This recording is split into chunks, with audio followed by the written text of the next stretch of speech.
o objeto social da empresa perante aquela tabela do CNAE, lá do Classificação Nacional das Atividades Empresariais, lá do IBGE, você verificar qual é o objeto social. O que você pretende fazer?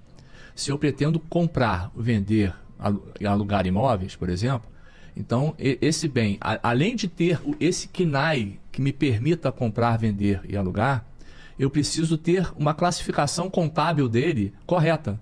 Porque se esse bem tiver, por exemplo, como ativo circulante, como estoque, a venda do imóvel acho que é 6,73%.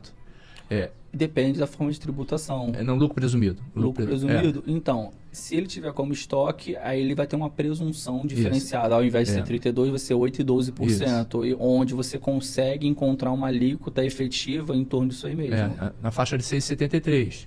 Quando, se você tiver esse mesmo imóvel no ativo não circulante, você vai pagar 34% sobre o ganho de capital. Isso, exatamente. Então, são coisas bem diferentes, né? Então, assim, você tem que fazer um planejamento efetivo, colocar na ponta do lápis, porque, às vezes, é melhor você pagar os 6,73% sobre faturamento do que pagar 34% sobre o ganho de capital. E vice-versa. Você tem que analisar a situação, qual é a sua situação, né? Naquele momento que você está querendo, e adequar para saber se você vai botar numa situação ou noutra situação. Além do que, existem questões relacionadas à própria não incidência do ITBI, quando você integraliza bens imóveis ao capital social da empresa, que algumas prefeituras elas vêm cobrando de forma ilegal uma diferença sobre o valor de mercado e o valor de aquisição. Sim. Quando o Supremo Tribunal Federal, no tema de repercussão 796, ele definiu que a integralização de bens imóveis ao capital social, previsto no inciso 1º do parágrafo 2º do artigo 156,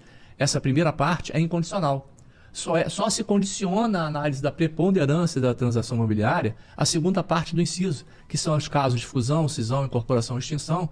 Nesses casos, tem que analisar a preponderância das transações imobiliárias, ou seja, se 51% ou mais da receita operacional for derivada de transações imobiliárias, ele perde a não incidência. Então, é uma questão que está sendo muito debatida. Alguns tribunais já têm dado causa de ganho de causa contribuinte. Duas decisões recentes no Supremo ratificaram essa posição.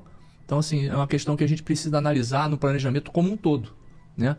Desde do início lá, como eu vou integralizar esses bens, analisando a questão da não incidência, se vai ter que pagar, não vai ter que pagar, onde eu vou botar, se eu vou botar no ativo circulante ou não, no ativo não circulante, para ver a classificação contábil, para que a gente possa, no fim de tudo dessa equação, saber efetivamente qual é o percentual que o contribuinte vai ter que pagar.